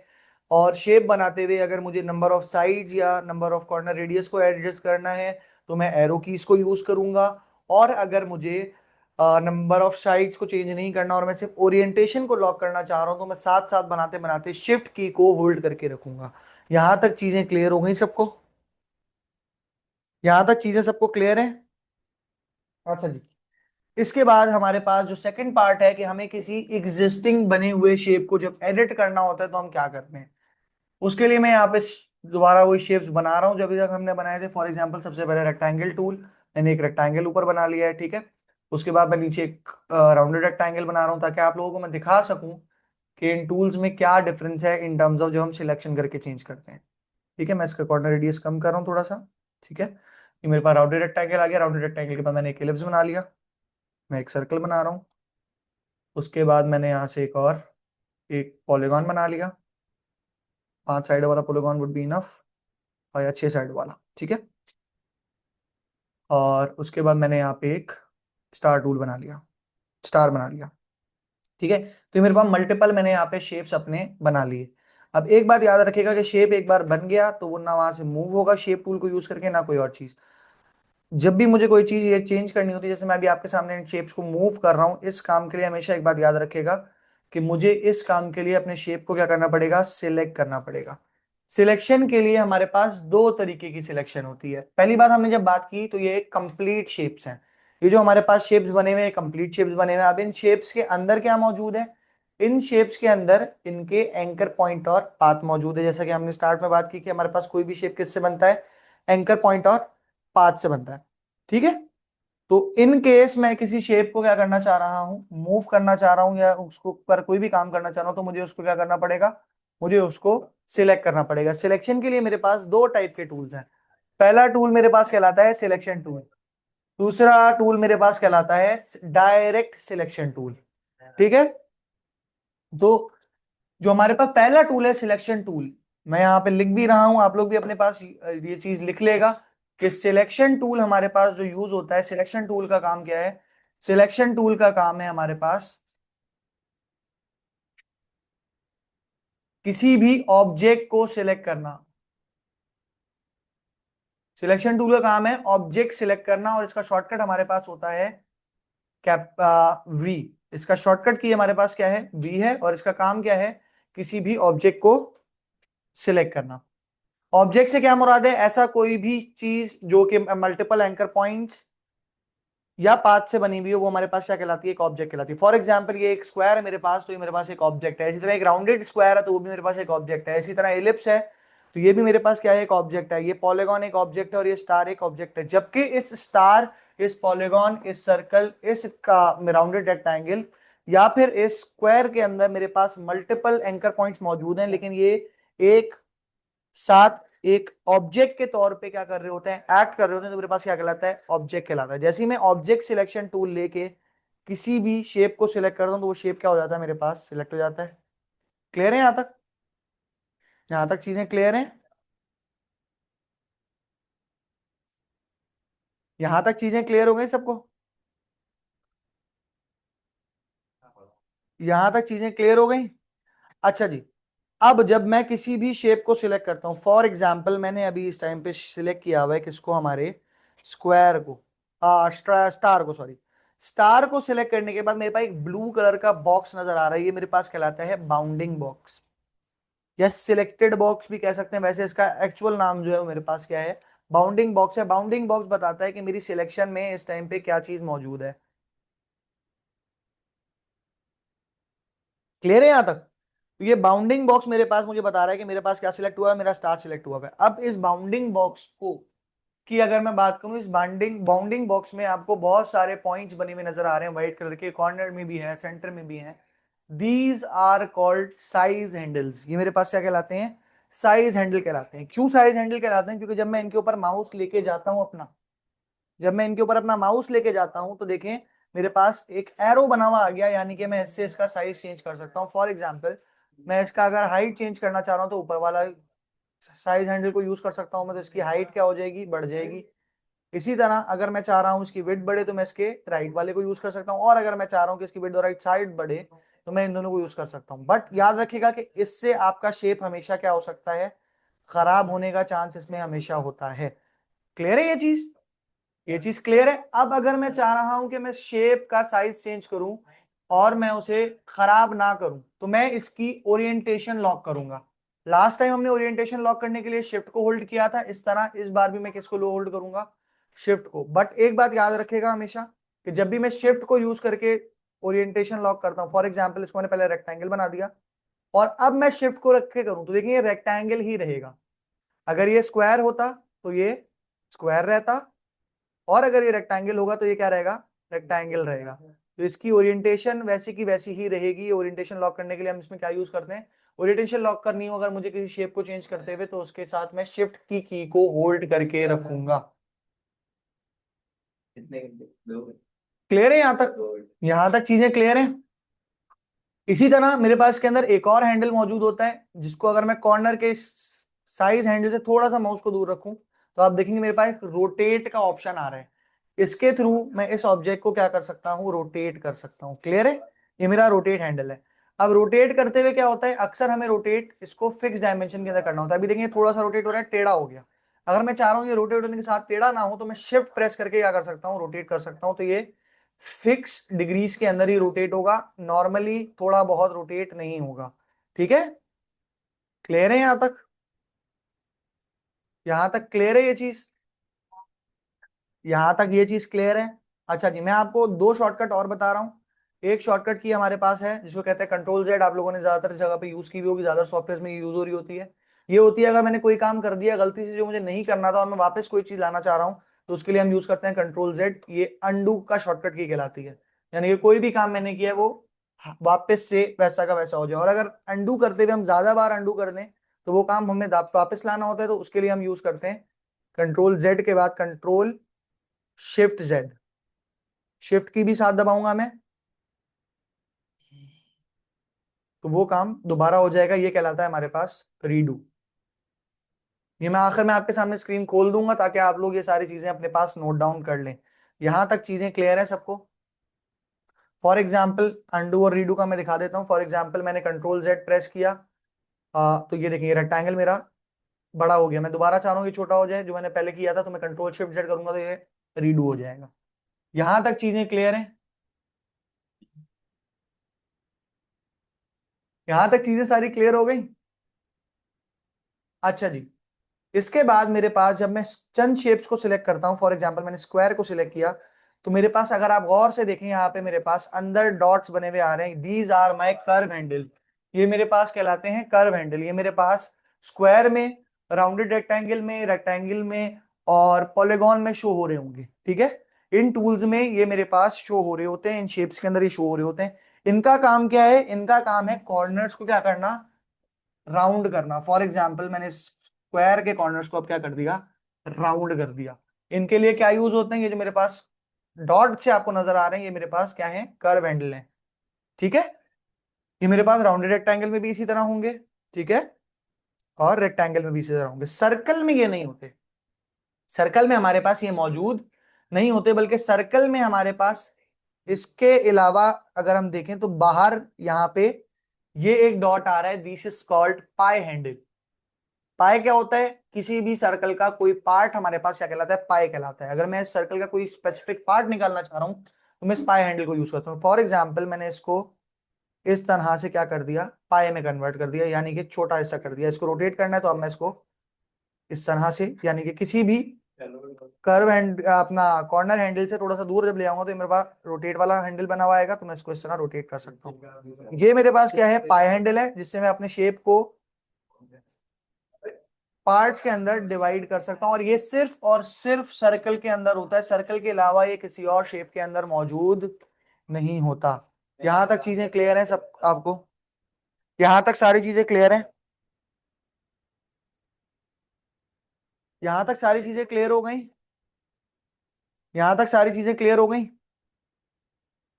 अच्छा जी, अब अगर मैं चाह रहा हूं कि इस शेप के, जैसा हमने बताया कि पहले हम जो सिलेक्शन कर रहे थे वो शेप के बाहर कर रहे थे, यानी कि शेप के जो ऑब्जेक्ट है पूरा का पूरा उस पे कर रहे थे। अब मैं चाह रहा हूं कि फॉर एग्जांपल ये जो शेप है इसका एक एंकर पॉइंट को मैं चेंज कर दूं, एक एंकर पॉइंट को मूव कर दूं।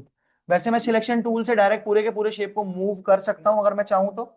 मैं चाह रहा हूं कि इसका पूरा शेप मूव ना हो, बल्कि इसका क्या मूव हो, एक एंकर पॉइंट मूव हो। या मुझे कोई भी चेंज है, जैसे कि कॉर्नर मुझे राउंड करना है, तो मैं एक कॉर्नर एक कोने का करना चाह रहा हूं, सारे के सारे चारों कोने का कॉर्नर राउंड नहीं करना चाह रहा। उस केस में मुझे क्या करना पड़ेगा? उस केस में मुझे इसके अंदर सिलेक्शन करनी पड़ेगी, यानी कि इस पूरे शेप के ऊपर काम नहीं करना, मुझे इसके इस वाले एंकर पॉइंट पे काम करना है। तो उसके लिए मेरे पास यहाँ पे दूसरा सिलेक्शन टूल मौजूद है जिसका नाम है डायरेक्ट सिलेक्शन टूल। इसका शॉर्टकट की होती है ए। तो अब अगर मैं बात करूं तो मेरे पास दूसरा टूल जो यहाँ पे मौजूद है उसका नाम है डायरेक्ट सिलेक्शन। मैं इसको कॉपी कर रहा हूं ताकि दूसरा टूल जो है मेरे पास वो है डायरेक्ट सिलेक्शन। इसका शॉर्टकट की होती है ए, कैपिटल ए लिख देते हैं ताकि ज्यादा आसानी से समझ में आ जाए। इसका नाम है डायरेक्ट सिलेक्शन। ये यूज होता है इनसाइड ऑब्जेक्ट सिलेक्शन, यानी कि किसी भी ऑब्जेक्ट के अंदर सिलेक्शन, या फिर इसको मैं आम तौर पे इजीली बोल सकता हूं कि एंकर सिलेक्शन के लिए मैं एंकर पॉइंट अगर सिलेक्ट करना चाह रहा हूं तो उसके लिए हम इसको यूज करते हैं ताकि हम स्पेसिफिक एंकर पॉइंट को क्या कर लें, सिलेक्ट कर लें। क्लियर है यहां तक चीजें क्लियर हैं। अच्छा, पाई हैंडल का मुझसे पूछा गया था। पाई हैंडल में दोबारा बता देता हूं, पाई हैंडल क्या करता है, किसी भी शेप को जब मैं सिलेक्ट करता हूं, सर्कल को खास तौर पे, तो सर्कल के अंदर मेरा पाई हैंडल मौजूद होता है। पाई हैंडल का काम होता है सर्कल के पार्ट को डिवाइड करना, ठीक है। तो फॉर एग्जाम्पल अभी देखें, ये सर्कल के अंदर दो पाई हैंडल आ रहे हैं। अगर मैं इस वाले पाई हैंडल को दोबारा पहली पोजीशन तक ले आऊं तो ये पूरा सर्कल है। अगर मैं चाह रहा हूं ये पूरा सर्कल नहीं चाहिए, मुझे थोड़ा सा पार्ट चाहिए, जैसे कि फॉर एग्जांपल मुझे पिज्जा के पाई की तरह का कोई डिजाइन चाहिए, तो मैं इस सर्कल से ये स्पेसिफिक हिस्सा सेलेक्ट कर सकता हूं इस पाई हैंडल को मूव करके। क्लियर है यहां तक? यहां तक क्लियर है? पाई हैंडल का जो सवाल था क्लियर हो गया। अच्छा जी, रोटेशन देखें, सिंपली किसी भी शेप को सिलेक्ट किया और उसके बाद किसी भी कॉर्नर वाला हैंडल जो है हमारे पास साइज हैंडल, उससे जब मैं थोड़ा सा दूर माउस को रखूंगा तो मेरे पास ये रोटेट हैंडल आ जाएगा, इससे मैं रोटेट कर सकता हूँ। रोटेट अगर मुझे थोड़ा सा करना है तो मैं इसको डायरेक्टली कर सकता हूँ, और अगर 90 डिग्री रोटेट करना है तो मैं शिफ्ट के साथ करूंगा तो ये 90 डिग्री रोटेट हो जाएगा। क्लियर है यहां तक? यहां तक चीजें क्लियर हो गई? यहां तक सबको चीजें क्लियर हो गई? ठीक है। अच्छा जी, एक और चीज, एक सवाल अक्सर ये आता है कि अगर मुझे मल्टीपल्स उनको एक साथ सिलेक्ट करना हो तो क्या करें। मैं चाह रहा हूं कि ये सारे के सारे शेप एक साथ सिलेक्ट हो जाए, तो मैं सिंपली किसी एक शेप पे क्लिक नहीं करूंगा, मैं अपने आर्ट बोर्ड पे क्लिक करूंगा, ठीक है। और आर्ट बोर्ड पे क्लिक करके देखिए, मैं ड्रैग करूं तो एक बॉक्स बन रहा है। ये एक परमानेंट बॉक्स नहीं है, डॉटेड लाइन से बना हुआ बॉक्स है, यानी कि ये एक सिलेक्शन बॉक्स है। इसके अंदर जो जो शेप आ जाएगा वो क्या हो जाएगा, मेरे पास सिलेक्ट हो जाएगा। तो एक साथ में सारे शेप्स को इस तरह से क्या कर सकता हूं, सिलेक्ट कर सकता हूं और उन्हें अपने अकॉर्डिंगली चेंज भी कर सकता हूं। क्लियर है यहां तक? यहां तक चीजें क्लियर हो गई सबको? अच्छा जी, मैं क्या चाह रहा हूं अब इसके बाद हमारे पास है डायरेक्ट सिलेक्शन। हम डायरेक्ट सिलेक्शन की बात कर रहे थे। डायरेक्ट सिलेक्शन के लिए मैंने सिंपली एक एक स्क्वायर ड्रॉ कर लिया, ठीक है। अब डायरेक्ट सिलेक्शन का काम ये है कि इस शेप के किसी भी एंकर पॉइंट को सिलेक्ट करना। देखिए मैं किसको सिलेक्ट कर रहा हूं, मैं इस वाले एंकर पॉइंट को सिलेक्ट कर रहा हूं। अब जो मैं चेंज करूंगा वो सिर्फ उस एंकर पॉइंट पे आएगा जिस एंकर पॉइंट पे मैंने उसको सिलेक्ट किया है। मैंने पूरे शेप पे काम नहीं किया है, मैंने इसके सिर्फ एक एंकर पॉइंट पे काम किया है। यहां तक क्लियर है? इसी तरह मैंने बताया था आपको कि हमारे पास जो भी शेप होता है उसका जो एंकर पॉइंट होता है वो क्या होता है, उसका पाथ को रोक के रखने का काम है। फॉर एग्जाम्पल मैं चाह रहा हूं ये पाथ यहां से मूव ना हो, बल्कि ये पाथ मेरे पास, मैंने डायरेक्ट सिलेक्शन ले लिया कि ये यहां से होके जाने के बजाय ये थोड़ा सा टेढ़ा होके जाए, तो मैं इसके दोनों एंकर पॉइंट को सिलेक्ट करके मूव करूंगा तो ये दोनों एंकर पॉइंट अपने अकॉर्डिंगली पाथ इनके अकॉर्डिंगली क्या हो जाएगा, मूव हो जाएगा। फॉर एग्जाम्पल मैं चाह रहा हूँ ये कॉर्नर यहाँ ना हो, ये कॉर्नर अंदर की तरफ हो, तो मैं इनको अपने अंदर की तरफ कर सकता हूँ। इस एंकर पॉइंट को सिलेक्ट किया, इसको मैं जिस भी डायरेक्शन में रखना चाहूँ मैं इसको उस डायरेक्शन में रख सकता हूँ। क्लियर है यहाँ तक? मैंने सिंपली डायरेक्ट सिलेक्शन टूल लिया सबसे पहले, ठीक है। उसके बाद जिस एंकर पॉइंट को मुझे मूव करना था उस एंकर पॉइंट को क्लिक करके क्या कर लिया, सिलेक्ट कर लिया। अगर क्लिक करके मुश्किल लग रहा है तो आप बाहर एक सिलेक्शन बॉक्स बना लें उस एंकर पॉइंट के पास। मुझे इसको सिलेक्ट करना था, एक तरीका यह था कि मैं इसके ऊपर क्लिक कर लेता, ठीक है, या फिर मैं इसके अराउंड एक सिलेक्शन बॉक्स बना लूं। टूल मेरे पास कौन सा है, डायरेक्ट सिलेक्शन में है। डायरेक्ट सिलेक्शन और सिलेक्शन में फर्क ये होता है कि डायरेक्ट सिलेक्शन जो हमारे पास है उसमें हमारे पास एरो व्हाइट आ रहा होता है, और सिलेक्शन टूल के अंदर मेरे पास ब्लैक एरो बना हुआ आ रहा होता है। सिलेक्शन टूल से अगर मैं सिलेक्ट करूंगा पूरा शेप होगा, इस एक कॉर्नर में करूं तब भी पूरा शेप होगा, लेकिन डायरेक्ट सिलेक्शन से जब मैं करूंगा तो मेरे पास सिर्फ वो एंकर पॉइंट सिलेक्ट होगा जिसको मुझे सिलेक्ट करना है। यहां तक चीजें क्लियर हैं? हमने स्टार्ट में कहा था कि हम ग्राफिक को क्रिएट भी करते हैं और ग्राफिक को मैनिपुलेट भी करते हैं। तो इस टाइम पे हम क्या कर रहे हैं, हम इस टाइम पे जो हमने शेप बने बनाए इलस्ट्रेटर के अंदर मौजूद थे उनको मैनिपुलेट कर रहे हैं, यानी कि अपने अकॉर्डिंगली चेंज कर रहे हैं। यहां तक चीजें क्लियर है सबको? यहां तक चीजें सबको क्लियर हो गई? यहां तक चीजें सबको क्लियर हो गई? अच्छा जी, अब आज की क्लास हमने यहीं तक रखनी है, ठीक है। अब मैं आपको दे रहा हूं एक छोटा सा असाइनमेंट। असाइनमेंट में आपने क्या करना है, मैं आपको शेप्स दे रहा हूं जो शेप्स आपने बनानी है। तो आप गूगल क्लासरूम पे जब अपने आएंगे तो उसमें मैं आपका असाइनमेंट शेयर कर रहा हूँ। तो गूगल क्लासरूम पे मैं असाइनमेंट आपका क्रिएट कर रहा हूँ। असाइनमेंट में आपने क्या करना है, असाइनमेंट में आपने करने है क्रिएट ज्योमेट्रिक शेप्स।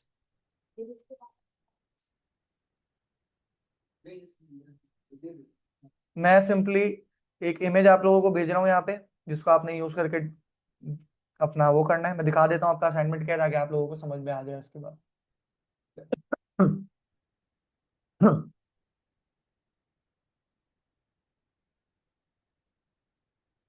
ये आपकी इमेज आ गई।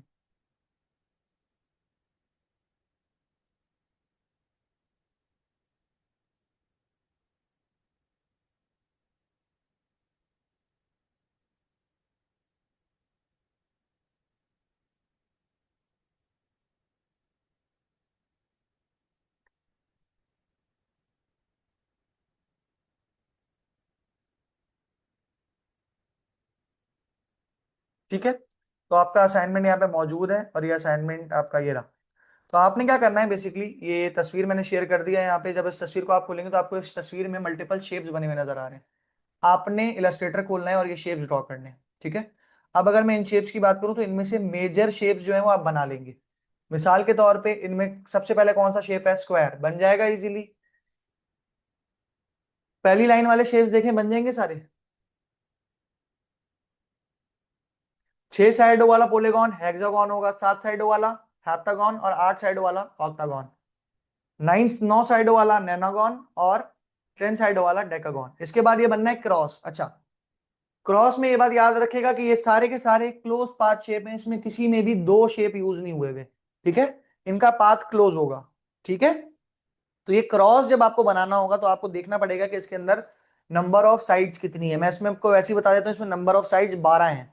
तो 12 साइडों वाला आप पॉलीगॉन लेंगे, उसके एंकर पॉइंट्स को इस तरह अरेंज करेंगे तो आपका क्रॉस बन जाएगा। ओवल आप इलिप्स टूल से बना लेंगे, पेंटागन आप किससे बना लेंगे, पॉलीगॉन से बना लेंगे, रेक्टेंगल बना लेंगे, स्टार बना लेंगे। इसी तरह एरो बनाते हुए आपको 7 साइडों वाला पॉलीगॉन लेना पड़ेगा, और उससे क्या बन जाएगा, आपका एरो बन जाएगा। ट्राइंगल 3 साइडों वाला वो लूंगा, उसका एंकर पॉइंट ऊपर ले जाऊंगा तो मेरे पास आइसोसेलेस ट्राइंगल बन जाएगा। इसी तरह राइट एंगल में नीचे वाला कॉर्नर का ये जो हमारे पास यहाँ पे होता है, उसको मैं यहाँ ले आऊंगा तो मेरे पास राइट एंगल बन जाएगा। ये सारे शेप इसी तरीके से बन रही होंगे। क्लियर है ये चीज। मैं आप लोगों को ये पहले इसलिए बना के नहीं दिखा रहा ताकि आप लोग इन शेप्स को बनाने की खुद से ट्राई ले सकें। एक बात याद रखेगा, अच्छा ग्राफिक डिजाइनर वो होता है जो खुद से मसलों के हल निकाल सके। नेक्स्ट क्लास में जो शेप आपसे नहीं बनना होगा, मैं आपको लाजमी तौर पे खुद भी बना के दिखाऊंगा। ऐसा नहीं है कि सिर्फ आप नहीं बनाने, मैं भी आपको बना के दिखाऊंगा। क्लियर है यहां तक। अच्छा जी, मोस्टली शेप इनमें बन जाएंगे, इनमें से चंद शेप नहीं बनेंगे, मैं ये भी आपको बता दूं। सारे नहीं बनेंगे। ठीक है, सारे आप बनाने की ट्राई ले सकते हैं, लेकिन सारे आपसे बनेंगे नहीं है, मैं आपको अभी बता रहा हूं। उसका रीजन है, उसका रीजन ये है कि बहुत सारे शेप्स इसमें कर्व्स वाले हैं। फॉर एग्जाम्पल अगर मैं बात करूं हार्ट, तो हार्ट के अंदर लाइन सीधी नहीं है, लाइन क्या हुई हुई है, कर्व हुई हुई है। तो आपने हार्ट बना नहीं बनेगा आपसे। इसी तरह आपसे पाए नहीं बनेगा, ये वाला पाए बन जाएगा सर्कल के वाले मेथड से, पाए मेथड से ये नहीं बनेगा। रिंग आपसे नहीं बनेगा। सेमी सर्कल क्वाड्रेंट बन जाएगा, इक्विलेटरल बन जाएगा, स्केलिन बन जाएगा, टिक बन जाएगा। टिक की आपने क्या करनी है, साइड गिननी है, 1 2 3 4 5 6। 6 साइडों वाला आप है हेक्सागोन लें, उसके एंकर पॉइंट इस तरह से सेट कर दें तो ये बन जाएगा। कर लीनियर ट्राइंगल नहीं बनेगा, एक ये नहीं बनेगा, एक ये नहीं बनेगा, एक ये नहीं बनेगा, और एक ये नहीं बन पाएगा, और क्रिसेंट नहीं बन पाएगा। इन 5 शेप्स के अलावा सारे के सारे शेप्स आपसे बन जाने चाहिए। क्लियर है यहां तक। ये आपने सबमिट करवाना है। ठीक है, ये प्रैक्टिस है, लेकिन आपने इसको लाजमी तौर पर सबमिट करवाना है, लाजमी तौर पर। ठीक है। अच्छा जी, जब आप फाइल बना लेंगे, फॉर एग्जाम्पल मैंने ये फाइल बना ली, इसी तरह आपने एक आर्टबोर्ड लेना है, और आर्टबोर्ड के ऊपर ही मल्टीपल अपने क्या बना लेने हैं, शेप्स बना लेने हैं। जैसे कि वहां बने हुए वैसे ही आप यहाँ बना लें। ठीक है, उन शेप्स को बनाने के बाद आपने फाइल मेन्यू में जाना है। ठीक है, ये देखें, मैं फाइल मेन्यू में जाऊंगा, इसको सेव करूंगा। ठीक है, और इसको सेव करने के ऑप्शन पे आने के बाद, अच्छा सेव का शॉर्टकट वैसे कंट्रोल ऐसे, मैं सेव एज कर रहा हूँ क्योंकि पहले से सेव हुआ हुआ है मेरे पास, और मैं इसको नाम दे दूंगा एक। मैंने इसको नाम दे दिया ज्योमेट्रिक शेप्स। और इसके बाद आपने दो चीजें लाजमी डालनी है अपनी फाइल नेम के साथ, एक आपका अपना नाम और आपका जीआर नंबर, ताकि मुझे पता चल चल सके ये सबमिट किसने किया है। उसके बाद आपने इसको कर देना सेव। ठीक है, फॉर एग्जाम्पल मैंने डेस्कटॉप पे सेव किया है, कहाँ सेव कर रहा हूँ मैं इसको डेस्कटॉप पे सेव कर रहा हूँ। ठीक है, मैंने सेव किया। और ये फाइल मेरे पास एक, इसको मैंने इलस्ट्रेटर 2020 वर्जन पे रखना है, ओके। और इसको मैंने सिंपली, अगर आप यहाँ देखें तो मेरे पास ये डेस्कटॉप पे शो हो जाएगी। उसके बाद मुझे यहाँ पे आना है, मेरे पास ये असाइनमेंट नजर आ रहा होगा, ठीक है। आपके पास ऑप्शन आ रहा होगा टर्न इन असाइनमेंट का। मेरे पास टर्न इन असाइनमेंट का ऑप्शन इसलिए शो नहीं हो रहा क्योंकि मैं इस क्लासरूम को एज टीचर देख रहा हूँ। जब आप एज स्टूडेंट देखेंगे तो आपके पास ऑप्शन आएगा टर्न इन असाइनमेंट का, ठीक है। तो आप टर्न इन करेंगे, टर्न इन करने के बाद आपको अपलोड करनी होगी फाइल। वो फाइल आप अपलोड करेंगे, जो कि ये इलस्ट्रेटर फाइल यहाँ पे नजर आ रही है, ये इस फॉर्मेट के अंदर नजर आ रही होगी। ये फाइल अपलोड करेंगे और उसको कर देंगे टर्न इन, ठीक है। तो ये असाइनमेंट मेरे पास आपका शो हो जाएगा। कोशिश करें कि ये असाइनमेंट नेक्स्ट क्लास से पहले आप सबमिट कर दें। आज की क्लास की रिकॉर्डिंग आपके फेसबुक उस कम्युनिटी पे शेयर कर दी जाएगी। क्लियर है यहाँ तक? कोई सवाल?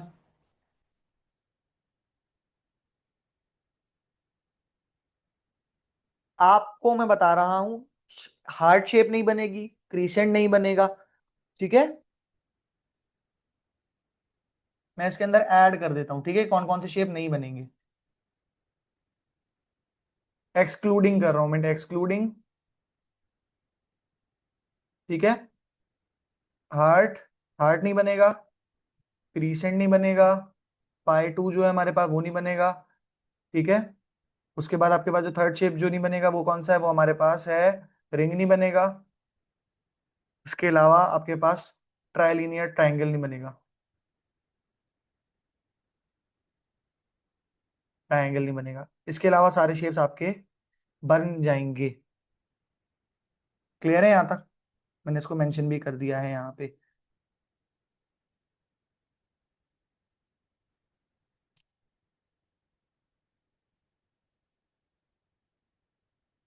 मार्क्स है या नहीं है ये बाद में मैं बताऊंगा, अभी मैं नहीं बता रहा ये चीज। आप लोगों ने ये चीजें करनी है लाजमी तौर पे, मेरी मर्जी होगी मैं इसके मार्क्स दे दूंगा, ठीक है। तो मार्क्स इसके वैसे होंगे, क्लास असाइनमेंट्स के मार्क्स होंगे। फर्स्ट असाइनमेंट है इसका, मैं देख के आप लोगों के उसको देख के करूंगा। कितने शेप्स बनाने हैं? जो 5 शेप्स मैंने छोड़े हैं उसके अलावा सारे बनाने हैं। और एक ही फाइल के अंदर बनेंगे ये। फॉर एग्जांपल जैसे मैंने यहाँ पे एक ही फाइल के अंदर यहाँ पे मल्टीपल शेप्स बनाए हुए हैं, इसी तरह आपने यहाँ पे सर्कल बना लिया, स्क्वायर बना लिया, ट्राइंगल बना लिया, इसी तरह मल्टीपल शेप्स आपने एक ही इलस्ट्रेटर फाइल के अंदर बनाने हैं। क्लियर है? बन जाएंगे? क्लियर है चीजें सबको? आज की क्लास से रिलेटेड कोई सवाल, किसी की कोई चीज समझ ना आई हो तो पूछ लें।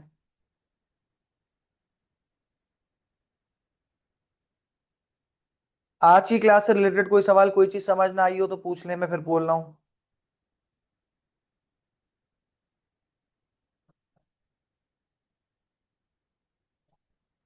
किसी को कोई चीज समझ ना आई हो तो पूछ लें। अगर आप लोगों को कोई चीज समझ में नहीं आती, कोई किसी ने कोई क्लास में कोई चीज मिस कर दी है, कोई पार्ट नहीं देखा है, तो देखिए उसका सिंपल सा हल है। आपकी क्लास अपलोड होती है रिकॉर्ड होके, तो वहां पे आप वो चीज रिपीट कर सकते हैं। हाँ, मैं एक चीज बोलूंगा, जब आप सॉफ्टवेयर खोलें तो पहले आप खुद से ट्राई करें एक बार। जहां आपसे कोई चीज ना हो फिर आप वीडियो की तरफ जाएं।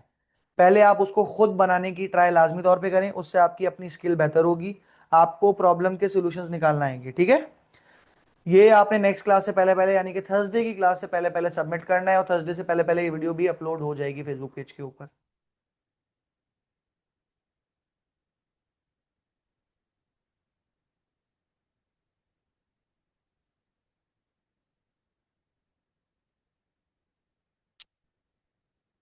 ईमान आमिर सर, कर्व हैंडल और पाई हैंडल और ये जब कॉर्नर्स के करीब जाएंगे तो खुद ही चेंज होंगे। कर्व हैंडल और पाई हैंडल जो है उस पर क्लिक करके मूव करना होता है, ड्रैग करना होता है, तो वो चेंज हो जाते हैं, ठीक है। अंदर की तरफ करूंगा तो कर्व हैंडल कर्व बढ़ा देगा, बाहर की तरफ करूंगा तो कर्व कम कर देगा। इसी तरह पाई हैंडल मुझे रोटेट करके ले जाना होता है जहां तक मैं शेप को बनाना चाह रहा हूँ। जी नेक्स्ट क्लास से पहले करना है अब्दुल कादिर।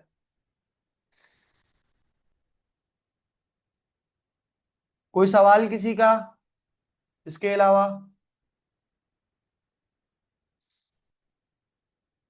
सबको सारी चीजें क्लियर हैं? बाकी अगर इन शेप्स को बनाने में कोई डिफिकल्टी होती है, कोई चीज होती है, तो ऑब्वियसली हम इसको नेक्स्ट क्लास में कवर करने वाले हैं, ये शेप्स बनाने वाले हैं। आप लोगों को पहले बता देने का मकसद ये था कि आप लोग अपनी स्किल को बेहतर कर सकें, आप लोग खुद से चीजें ट्राई कर सकें, ठीक है। हम हर चीज क्लास के अंदर नहीं बना रहे होंगे, मैं आपको मेथड बता रहा हूँ, उन्हीं मेथड से सारी चीजें बन रही होंगी। तो ऑब्वियसली जब आप करने बैठेंगे तो आपको खुद समझ में आ जाएगा कि हाँ ये चीज इस तरीके से भी हो सकती है, ये चीज किसी और तरीके से भी हो सकती है। ये क्रिएटिव फील्ड है, इसमें किसी भी चीज को करने का कोई एक तरीका नहीं होता, एक चीज मल्टीपल वेज से हो सकती है। इट्स अबाउट कि आप कितने क्रिएटिवली उस चीज को किस तरह से करते हैं। ठीक है।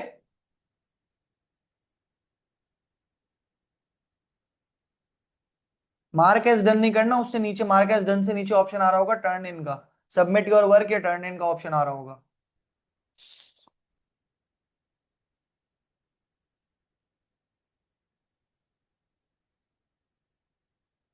ऐड का ऑप्शन आ रहा है, ऐड के ऑप्शन पे जाके आप अपनी फाइल अपलोड करेंगे और टर्न इन कर देंगे। ठीक है।